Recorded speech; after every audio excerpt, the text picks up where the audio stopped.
Captain Alexandra Alex Reeves had experienced many bad days in her 10 years with Earth's Interstellar Defense Force. The time her oxygen tank malfunctioned during a spacewalk, a diplomatic incident with the Centaurian ambassador involving misplaced tentacles. Even that horrendous blind date with Lieutenant Parker, who spent 3 hours discussing his fungal foot condition. But this took the cosmic cake. "Let me get this straight," Alex said, arms crossed as she stood on the bridge of her patrol vessel, the EDF Vigilant. "You're boarding my ship because we violated Vexorian sovereign space. Space that, according to every galactic treaty of the last 15 years, is neutral territory." The 7-foot-tall, blue-skinned Vexorian commander on her view screen flashed all 4 rows of his needle like teeth in what might have been a smile, if smiles were meant to make you feel like prey. "Your primitive understanding of galactic law is quaint human," he said, his translator giving his voice an annoyingly melodic quality that clashed with his condescending words.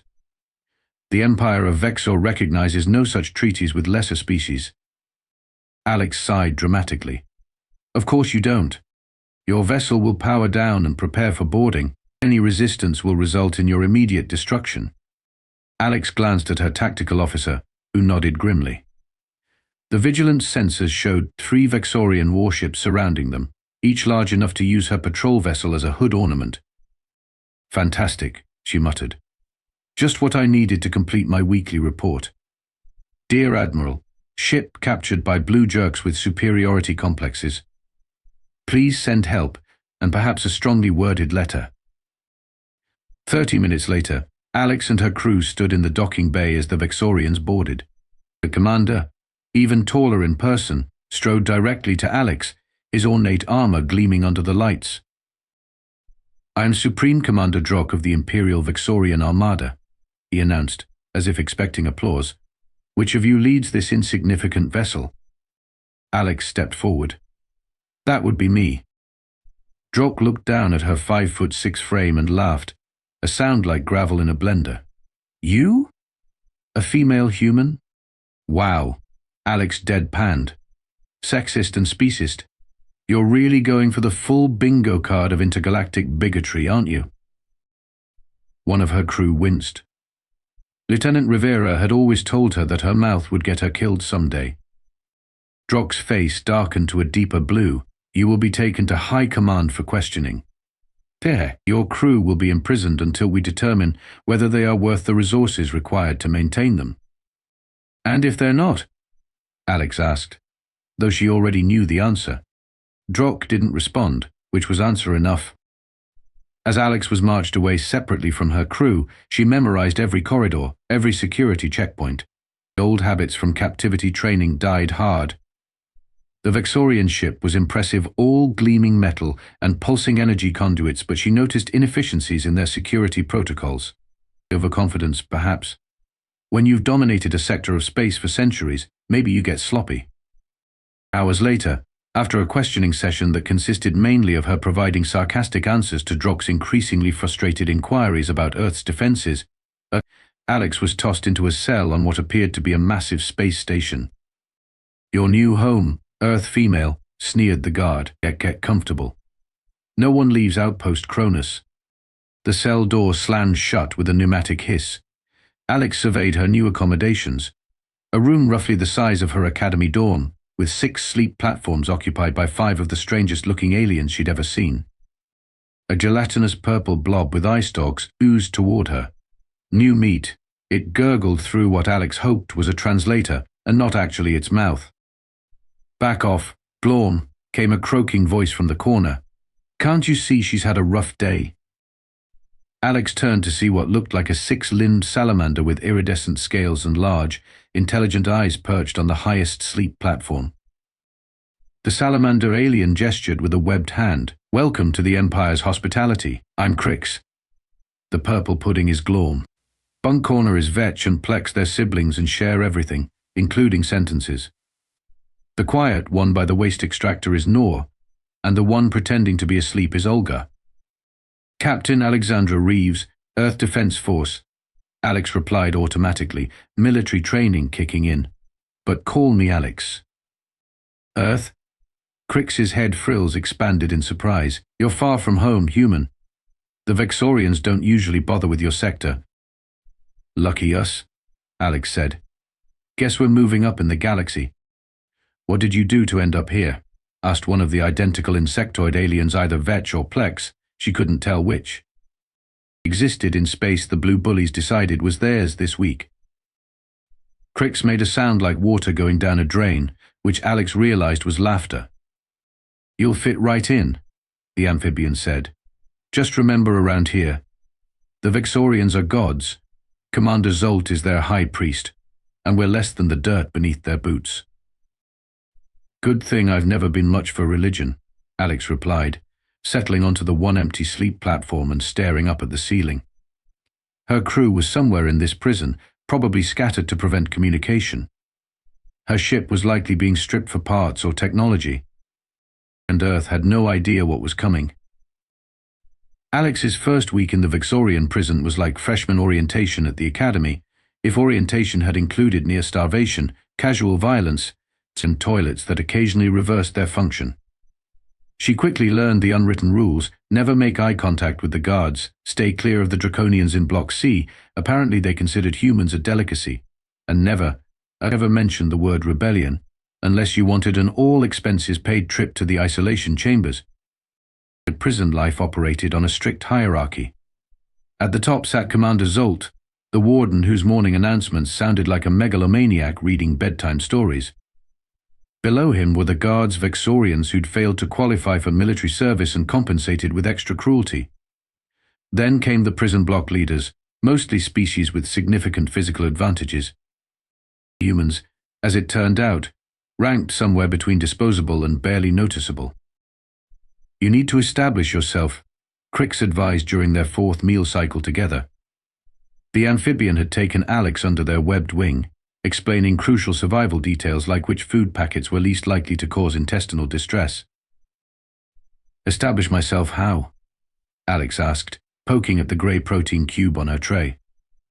Challenge the biggest, baddest alien to a fight, because I've seen that movie, and spoiler alert, humans don't have exoskeletons or acid blood. Kisso beko. Chinyatino is, Not necessarily violence, Crix said. You need to have value. Alex raised an eyebrow. And what's your value? Crix's throat sack puffed with pride. I fix things. Technological things. The guards bring me broken equipment. I make it work again. Clever. Alex nodded. They get repairs without requisitioning new parts. You get preferential treatment. Exactly. Everyone needs something. Even Vexorians. Alex considered this as she watched the prison's daily routine unfold in the common area. 300 prisoners from dozens of species, all attempting to carve out existence in a system designed to crush them. Her opportunity came 4 days later. 2 massive rock-skinned aliens were engaged in what seemed to be a territorial dispute over a prime spot near the thermal vents. As their argument escalated to shoving, guards moved in with shock batons raised. This happens every cycle. Glawn gurgled from beside her. Those 2 will get dragged to isolation. Block D loses recreation privileges. Everyone suffers. Alex watched the guards' formation. Sloppy, too concentrated on the obvious threat, leaving their flanks exposed. A classic containment mistake. Hey, Crix, she said quietly. How much pull do you have with the guards? Enough. Why? Because I think I can solve this without anyone getting shocked into next week. Crix studied her for a moment, then croaked something to a nearby guard. The Vexorian scowled but nodded curtly. You have 2 minutes, Crix said. Don't make me regret this. Alex strode forward confidently, slipping between tense guards until she stood between the 2 behemoths. Up close, she realized they were even larger than they'd appeared, each standing nearly 9 feet tall with bodies that seemed carved from granite. Gentlemen, she said loudly, is thermal vent real estate really worth spending a week in isolation? Both aliens paused, looking down at the tiny human who'd inserted herself into their conflict. This not concern you, soft skin, rumbled the one on the left. Actually, it concerns everyone who'll lose privileges when you 2 get dragged away, Alex replied, then lowered her voice so only they could hear. I have a proposition. Time sharing. The aliens exchanged confused glances. What is timeshare? Asked the one on the right. Simple. You, she pointed to the left alien, get the spot during sleep cycle to morning meal. You, she indicated the right alien, get it from mid-cycle to evening lockdown. Neither of you gets shock batons to the kidneys, or whatever organs you have, and everyone keeps their recreation time. The rock being stared at her, then at each other. Have spot better than no spot, conceded the left one. And no isolation, added the right. To the astonishment of the gathered crowd, the two giants stepped back from each other, the tension dissolving like sugar in rain. Great problem solved, Alex announced to the guards, who looked both relieved and annoyed at being upstaged. As she walked back to her cell block, whispers followed. The human had prevented violence without using any. Interesting. Interesting. Even Commander Zolt took notice. The next day, Alex found herself summoned to his office, a rare occurrence for a low-status prisoner. Zolt was tall even for a Vexorian, with ceremonial scars decorating his blue face and an ornate uniform that screamed I compensate for personal inadequacies with excessive regalia. Captain Reeves, he said, inspecting her as one might examine an unusual insect. I understand you diffused a situation yesterday. Alex stood at perfect attention, military training automatic, just applied basic conflict resolution, Commander. Indeed. Zolt's four-fingered hand tapped his desk. Vexorians believe humans are physically weak, intellectually limited, and culturally insignificant. Yet here you are, displaying competence. We're full of surprises, Alex replied, keeping her face neutral despite the backhanded compliment. Perhaps. Zolt leaned forward. I run an efficient facility, Captain. Disruptions cost resources. Resources cost the Empire. You've saved resources. Alex didn't respond. Praise from Zolt felt like a trap. You'll be assigned to work detail Alpha 7, he continued, in maintenance and logistics. Your problem-solving skills may be of use. Work detail Alpha 7, as it turned out, meant access to more areas of the prison. More importantly, it meant contact with prisoners from other blocks, including, Alex discovered with carefully concealed joy, two of her crew members. Ensign Takahashi and Lieutenant Rivera were both alive, if not exactly thriving. Their reunion in the maintenance bay was brief and wordless. Any obvious connection would be reported and separated, but now Alex knew she wasn't alone. For the first time since her capture, she allowed herself to feel something dangerous hope. It started with the lights, a subtle flicker that most prisoners ignored. But Alex, who'd spent years on starships where subtle changes often preceded catastrophic failures, noticed immediately. Something's wrong, she muttered to Crix as they sorted recycling materials in the processing center. Crix's head frills flattened. Main power fluctuation. Third time this cycle. Normal? No. No. As if confirming their concern, the overhead announcement system crackled to life. Commander Zolt's usually smug voice now carried an edge of tension. Attention all personnel. Initiate Protocol Vexor 9. Repeat, Vexor 9. The Vexorian guards exchanged alarmed glances. Several abandoned their posts without securing the prisoners, a violation of procedure that told Alex whatever Vexor 9 was, it was serious. Translation? Alex asked Crix. Life support emergency. The amphibian whispered, skin paling to an ashen blue. Something's wrong with the environmental systems. The processing center erupted into chaos. Prisoners from species with respiratory vulnerabilities began showing distress first. A silicon-based lifeform collapsed, crystalline structures protruding from its exoskeleton as it gasped for atmosphere it wasn't receiving. Alex knelt beside the fallen alien, checking vital signs she only partially understood. What's happening? Atmospheric composition shifting, wheezed a multi-eyed prisoner. Nitrogen levels rising. Oxygen depleting. Alarms blared throughout the facility. Through the commotion, Alex spotted a guard frantically trying to access an environmental control panel, his movements growing increasingly desperate as his security clearance was repeatedly denied. 10 years of crisis training kicked in. "Everyone who requires standard oxygen atmospheres, gather here," Alex shouted above the din. "Species with nitrogen tolerance to the far wall. Anyone who can temporarily survive vacuum conditions, prepare to assist." To her surprise, the prisoners responded. Perhaps it was her tone of command, or simply the absence of any other leadership, but within moments the processing center had reorganized according to her instructions. Alex strode to the struggling guard. "Your override isn't working." The Vexorian snarled. "Return to your designation, prisoner. In about 4 minutes we'll all be dead prisoners, and you'll be a dead guard." Alex replied evenly. "The system needs a manual bypass." "Impossible. Only engineering staff. He can work the primary systems, yes. But there's always an emergency manual override." Alex gestured to Crix, who'd joined them. "You say you fix things. Can you bypass this panel?" Crix studied the controls. "Not alone. I need access codes." The guard's blue skin had taken on a purplish tinge, oxygen deprivation, affecting even the Vexorians. Around them, more prisoners were collapsing. "What's your name?" Alex asked the guard. "The officer, Larn." He managed between labored breaths. "Okay, Officer Larn. I know you've got emergency protocols. Right now, survival outranks regulations." A series of emotions crossed Larn's face: suspicion, fear, resignation. Finally, he input a code into his wrist device. The panel screen changed, displaying schematics. "Right, boss, shunt is there," he pointed weakly, "but system needs physical reset." Alex turned to the assembled prisoners. "Anyone familiar with Vexorian environmental systems?" A tentacled creature raised 3 of its limbs, similar to Aldebaranian tech. "Need to access the central juncture." "Where?" Alex demanded.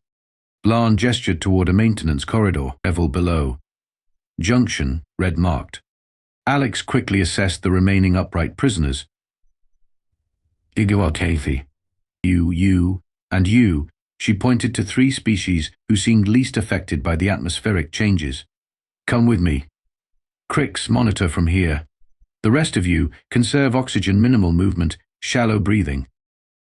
The unlikely repair team hustled through the corridor as Alex's vision began to blur at the edges, oxygen levels dangerously low. The maintenance tunnel was cramped, filled with conduits and humming machinery. "There," called one of her companions, pointing toward a junction box marked with Vexorian symbols in red. The tentacled alien moved forward, manipulating the controls with surprising dexterity. "Annual reset requires simultaneous activation of these 3 circuits," it explained, voice strained through its translator.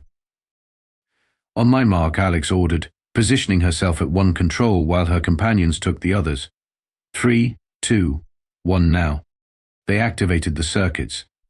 For a terrible moment, nothing happened. Then, with a mechanical groan, the ventilation system surged back to life.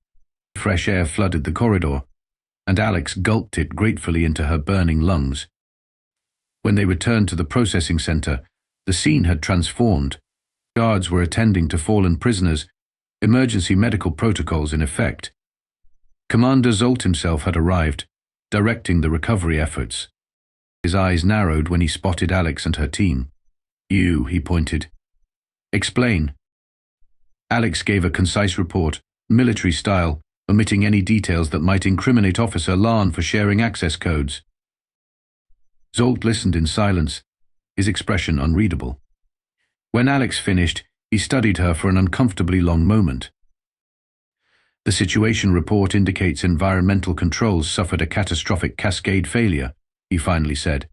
"Engineering teams estimate 60% prisoner casualties would have occurred before systems could be remotely reactivated." Another pause. "You prevented this?" Alex said nothing. Admitting she'd saved lives didn't seem wise when dealing with a species that viewed hers as expendable. "Curious," Zolt continued. "Humans are not known for their technical expertise, yet you identified and implemented a solution when my trained staff could not." "Not technical expertise," Alex corrected, "crisis management. On a patrol ship, everyone trains for emergency response." "Indeed. Zolt turned to leave, then stopped. "You will report to my office tomorrow. Captain Reeves, it seems I've underestimated your utility." As Zolt departed, Crix approached. "That was either very good or very bad for you." "Story of my life," Alex replied, watching as normalcy gradually returned to the processing center. "But at least we're alive to find out which." Alex's new promotion following the life support incident came with increased responsibilities and, more importantly, access. As Commander Zolt's newly appointed emergency protocols consultant, she could now move between sections previously off limits to regular prisoners. "Don't get comfortable," Zolt had warned during their meeting. "This arrangement exists solely because it benefits the Empire. You remain human, and thus disposable." "Your heartwarming pep talks really keep morale high, Commander," Alex had replied, earning a glare that could have melted Durasteel. Her new position allowed her to reunite with more of her crew. 6 out of the original 15 had survived and were being held in various work sections. Each reunion was conducted with careful nonchalance, a brief nod or coded phrase their only acknowledgement. The Vexorians were always watching. 3 weeks into her new role, during an inspection of the station's communication hub, Alex overheard something that froze her blood. "The invasion fleet departs for Sol system in 20 rotations," a Vexorian communications officer reported. "Preliminary strikes will target the human colonies on Mars and Europa before proceeding to Earth." "Excellent," replied his superior. "The humans' primitive defenses will provide good training exercises for our junior officers." Alex maintained her neutral expression with effort born of years of military discipline. Inside, her mind raced. 20 rotations, roughly 17 Earth days before the Vexorians launched an attack that would devastate humanity. She had to warn Earth. "Something troubling you, Captain?" The voice behind her made Alex flinch. Commander Zolt stood there, eyes narrowed suspiciously. "Just impressed by your communications setup," she lied smoothly. "They're much more advanced than our systems." "Of course it is," Zolt replied dismissively. "Complete your inspection and return to your assigned quarters." That night, Alex lay awake on her sleep platform, mind churning with the impossible problem before her. She needed to send a warning to Earth, which meant accessing a long-range transmitter. She needed to escape, which meant bypassing security systems designed specifically to prevent that. And she needed allies. The next morning, she approached Crix during their meal period. Hypothetically, she began quietly. If someone needed to send an unauthorized communication from this station, how would they do it? Crix's head frills flattened in alarm. They wouldn't. They would die trying. But if they had to? The amphibian studied her for a long moment. "There's a maintenance array on the outer ring, occasionally used for drone communications. Less monitored than the main systems. Access? Restricted to technical officers and above." Alex nodded thoughtfully. "And if someone wanted to again hypothetically leave this station without an official transport?" "Impossible," Crix stated flatly. Unless supply vessels dock weekly at the lower bay, and minimal security because they're automated, but the cargo holds are scanned for life forms." Alex considered this.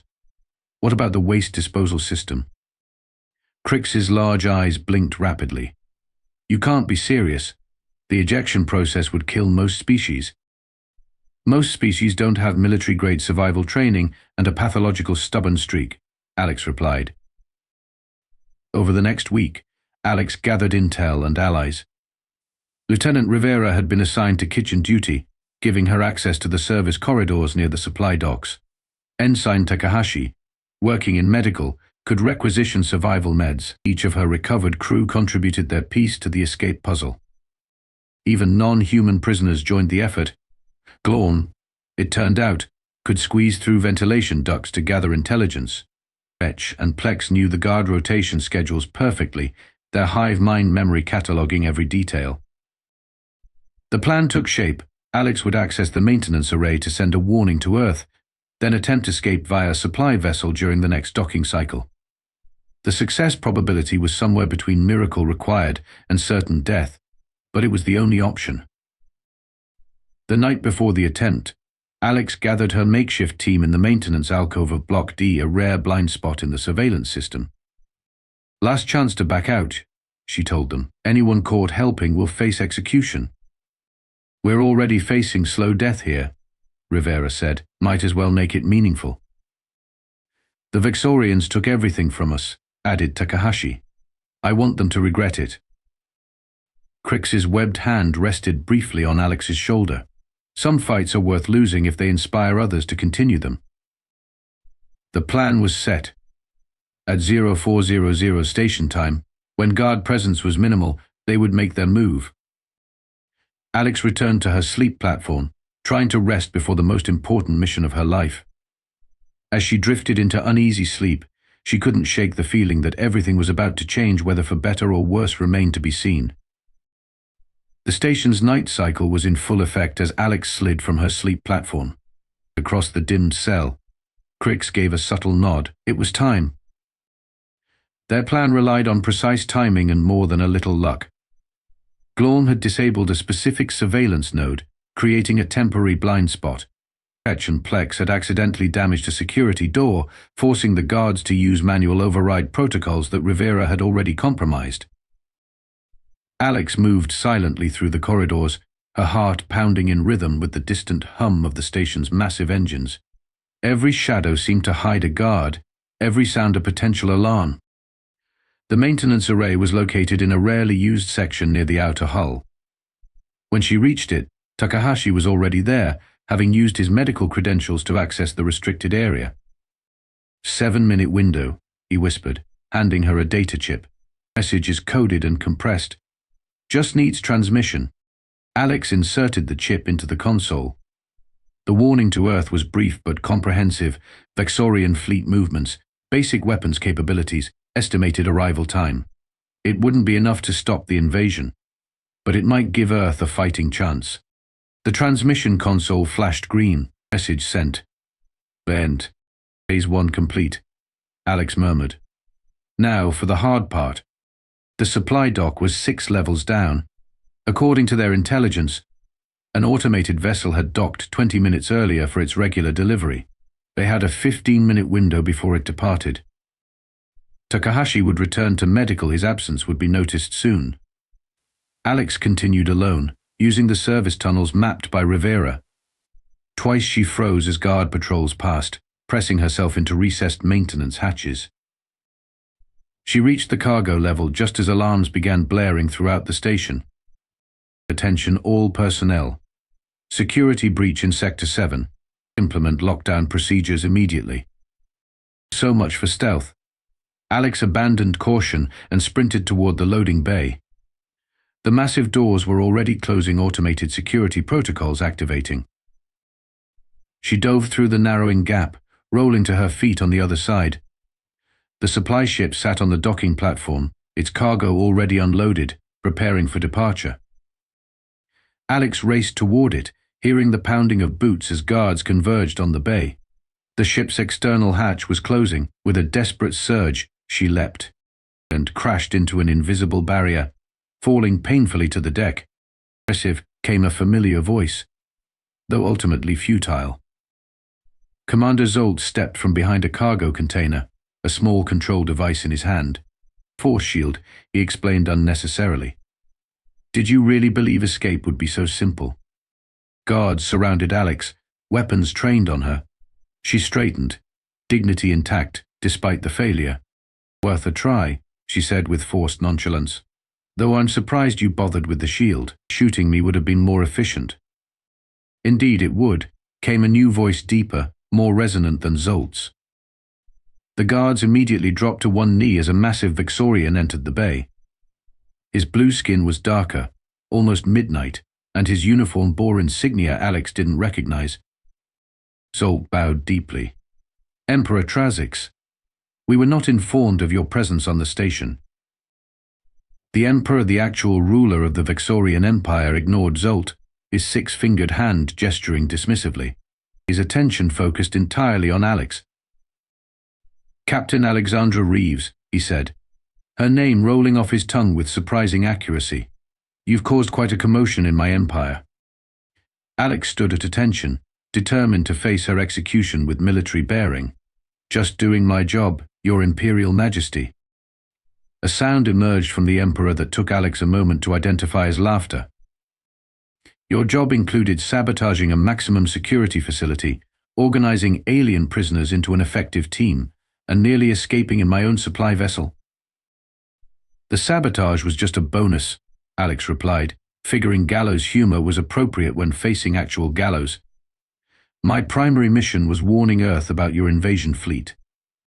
The Emperor studied her with unnerving intensity. "Yes, the warning you transmitted. Quite comprehensive, tactically sound, and completely irrelevant." Alex blinked. "Irrelevant? There is no invasion fleet bound for Earth, Captain Reeves." "But I heard." "A test," the Emperor interrupted. "Information strategically planted. We've been watching you, Captain." Your response was instructive. Alex's mind raced. "You set me up," in a manner of speaking. The Emperor circled her slowly. "The life support failure was also engineered, though the danger was quite real. We needed to observe your crisis response in a genuine emergency. You risked hundreds of lives to test me." Alex's voice rose with indignation. "To test humanity," he corrected. "Your species is young, untested on the galactic stage. Yet you display certain qualities of interest. If this is some twisted job interview, I'm not interested," Alex snapped. The Emperor's expression shifted to something unreadable. "Even if the alternative is execution, even if accepting means saving countless lives, including those on Earth." That gave Alex pause. "Explain." The Emperor gestured, and a holographic display appeared between them. It showed what appeared to be massive ships, not Vexorian in design, moving through deep space. "The Scourge," he said simply. "An extragalactic species with one directive: consumption. They've devoured 3 systems in the Outer Rim already. And this concerns Earth. How? Their trajectory will take them through your solar system before reaching Vexorian space. Your planets will be the first buffet in this sector." Alex studied the hologram, military training kicking in as she analyzed the threat. If this was real, it dwarfed anything humanity had faced. "Why tell me this? Why the elaborate test?" Emperor Trazix's expression hardened. "Because the Vexorian Empire needs commanders who can think beyond protocols. Leaders who inspire loyalty across species lines, tacticians who see solutions where others see only problems." He paused. "We need you, Captain Reeves. You expect me to command a Vexorian vessel against these Scourge? I expect you to do what you've already demonstrated capability for, leading effectively under impossible circumstances." Alex laughed bitterly. "After you imprisoned me and my crew, threatened my homeworld." Politics, the Emperor dismissed with a wave. "Sometimes hostility is the most expedient path to alliance. You have a really screwed up diplomatic playbook. Perhaps. But now I offer you a choice, Captain. Execution for your escape attempt." He held up one hand, then the other, "or command of the Imperial warship dominance against a threat that endangers both our peoples." As ultimatums went, it wasn't subtle. "And my crew?" Alex demanded. "It will join you, should you accept. And Earth will receive full data on the Scourge threat, along with defensive technology to prepare." Alex took a deep breath. "I'll need that in writing, and about 50 other concessions." For the first time, Emperor Trazix smiled a genuine expression, not the predatory grin of his underlings. "I believe we can negotiate terms, Captain Reeves.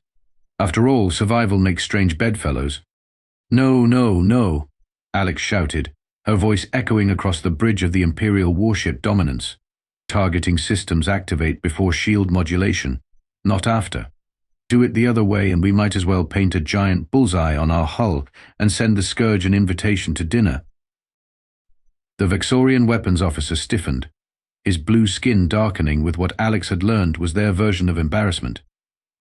The Imperial Combat Manual clearly states. The Imperial Combat Manual clearly was written by someone who never faced an adaptive enemy, Alex interrupted. Which part of these aliens learned from each failed attack wasn't clear in the briefing? 3 months had passed since her unexpected promotion from prisoner to commander. 3 months of cultural clashes, power struggles, and the steepest learning curve of her career. The massive warship, twice the size of Earth's largest vessel, boasted technology decades beyond human development. Its crew, entirely Vexorian except for Alex and her recovered team members, operated with precision born of generations of military excellence. What they lacked was adaptability, the very quality that had caught the Emperor's attention in the first place. "Captain," Lieutenant Rivera approached, datapad in hand. She had been integrated into the ship's engineering team, her human perspective proving valuable in identifying system vulnerabilities. Simulation results from the new shielding configuration. Alex reviewed the data. 15% improvement, not enough. Enough? The Vexorian engineers are resistant to further modifications, Rivera said quietly. The cultural issue admitting their original design needed improvement was already difficult. "Their pride won't matter much when we're space debris," Alex muttered. "If I may, Captain."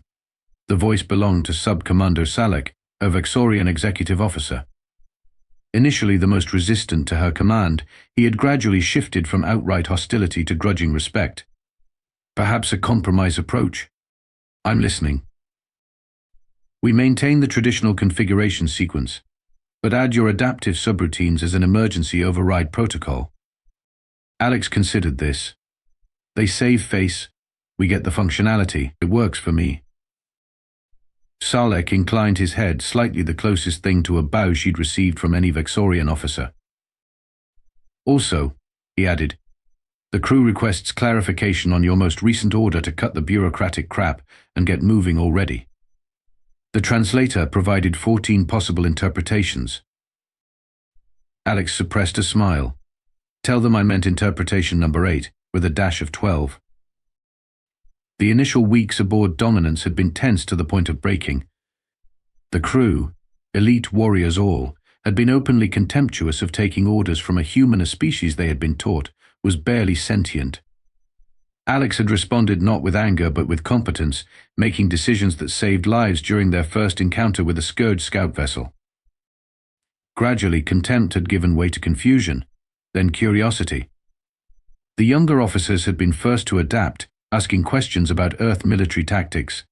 The senior staff held out longer, but even they couldn't deny results.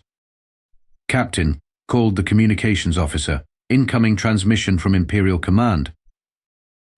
The main view screen flickered to life, revealing Emperor Trazix's imposing figure. "Captain Reeves," he greeted. "Your patrol squadron has been reassigned. The colony world Vex Tarot reports Scourge activity in their system." Alex straightened. "Civilian population? Approximately 2 million. Evacuation is underway, but won't be complete for at least 3 standard cycles." Alex's mind raced through the implications. 3 cycles, roughly 96 Earth hours, with millions of civilians in the crosshairs of the most ruthless enemy the galaxy had ever known. "We're 7 jumps away," she said, already pulling up the navigation charts, "even at maximum burn." "You will not be alone," the Emperor interrupted. 3 additional battle groups have been dispatched. The Dominance will serve as command vessel. Alex felt the bridge grow silent around her. The command of multiple battle groups? That meant authority over at least 12 capital ships and their support vessels, essentially an entire fleet. No human had ever commanded such firepower, and certainly no Vexorian commander had ever served under one. "Your Eminence," she said carefully, "the other battle group commanders have been informed of the chain of command," Trazix said firmly. "I selected you for a reason, Captain. The Scourge have adapted to our traditional tactics. It's time we adapted faster than they can." After the transmission ended, Alex turned to find every eye on the bridge fixed on her. The atmosphere was thick with tension. "Navigation," she said. "Plot the fastest course to Vex Tarot. Engineering. I need everything you can give the engines without melting them. The communications. Open a channel to all senior staff. I want a strategy meeting in 20 minutes. As the crew scrambled to execute her orders, Salek approached. "Captain, may I speak freely?" "Always." "Don't." The commanders of these battle groups are among our most decorated veterans. Admiral Krevzor has served for 6 decades. Commander Pax leads the Vexorian Special Tactics Division. They will not easily accept a human giving orders. Alex finished. I know. And I don't have time to win hearts and minds the way I did with this crew. She looked directly at Salek. Which is why I need you. His head tilted in confusion. Me? You were the hardest to convince on this ship, Alex said. You challenged me, questioned me, tested me at every turn. And eventually you saw what the Emperor saw, that different doesn't mean wrong, just different. Salek seemed at a loss for words, a rare occurrence. I need you to be my bridge to them, Alex continued. Not to convince them I'm right, but to get them to listen long enough to see the results. The strategy meeting was a diplomatic nightmare. The commanding officers, their faces displayed on separate screens around the conference room, made no attempt to hide their disdain. The defense of an Imperial core colony is not a training exercise for experiments, Admiral Krevzor said, emphasizing the last word while staring pointedly at Alex. With respect, Admiral, Alex replied, I'm not an experiment, I'm your commanding officer, and right now, I need your expertise more than you need your pride. She activated the holographic display in the center of the table. The Scourge have adapted their attack patterns. They no longer concentrate fire on military targets. They've learned our evacuation protocols and now target civilian transports first, forcing our warships to sacrifice themselves as shields. She manipulated the display, showing footage from recent battles. They've also developed countermeasures for standard Vexorian attack formations. The Commander Pax, a severe-looking female Vexorian, leaned forward. And your solution is? To do what humans have always done when outgunned, Alex said. They get unpredictable. The battle for Vextaral began 40 hours later. The Scourge arrived with a force nearly double their intelligence estimates, 18 hive ships, each carrying thousands of fighter equivalents and capable of devastating planetary bombardment. All battle groups, execute Chaos Protocol Alpha, Alex ordered as the fleet dropped out of hyperspace. What followed defied centuries of Vexorian military doctrine. Rather than forming the traditional defensive sphere around civilian evacuation corridors, the fleet scattered in seemingly random patterns. Capital ships performed unpredictable micro-jumps, appearing briefly to fire concentrated barrages before vanishing again. Fighter squadrons operated in mixed formations, combining Vexorian precision with human improvisational tactics. They're struggling to predict our movements, reported the tactical officer. Scourge targeting efficiency down 30%. Maintain randomized patterns, Alex ordered, and deploy the chameleon drones. This was Rivera's contribution, modified sensor probes that mimicked capital ship signatures, creating false targets that scattered and regrouped constantly, further confusing the Scourge targeting systems. The battle raged for 26 hours. The Dominance took heavy damage to its port weapons array. 2 support vessels were lost. But when the engagement finally ended, 16 Scourge hive ships had been destroyed, and the remaining 2 had retreated. Most importantly, the civilian evacuation had succeeded with minimal casualties. In the aftermath, as damage reports flowed in and repair crews worked frantically, Alex found herself summoned to a private communication with Admiral Krevzor. Captain Reeves, he began formally. There was a long pause before he continued. The Battle of Vextaral will be studied in our war colleges for generations. It wasn't quite an apology, but from a Vexorian of his standing, it might as well have been. Your tactics were unconventional, he continued, but effective. Perhaps there is something to be said for the human approach to warfare. Not just human, Alex corrected gently. It was the combination that made it work. Vexorian precision giving structure to human adaptability. We're better together than either of us alone. As the communication ended, Alex looked around the bridge of the Dominance. Where once she had seen only alien faces regarding her with suspicion, she now saw her crew. Captain called Salek. The Emperor requests your presence for a full debriefing once we reach Vexor Prime. And he mentioned something about discussing the formation of the first truly integrated battle fleet in Imperial history. Alex nodded, feeling the weight of what that meant. This wasn't just about her anymore, or even about Earth's newly precarious position in galactic politics. This was about survival, finding strength in differences rather than using them as barriers. "Plot a course for Vexor Prime," she ordered, "and tell engineering I want those shield modifications installed fleet-wide before we arrive. The Scourge will adapt to what we did today. We need to be one step ahead when they do." As the massive warship turned gracefully toward its new heading, Alex allowed herself a small smile. 3 months ago, she had been a prisoner facing execution. Now she stood at the forefront of the Empire's defense strategy, proving that sometimes the most unlikely perspectives could make all the difference between victory and extinction. The turnaround was complete. Now the real work could begin,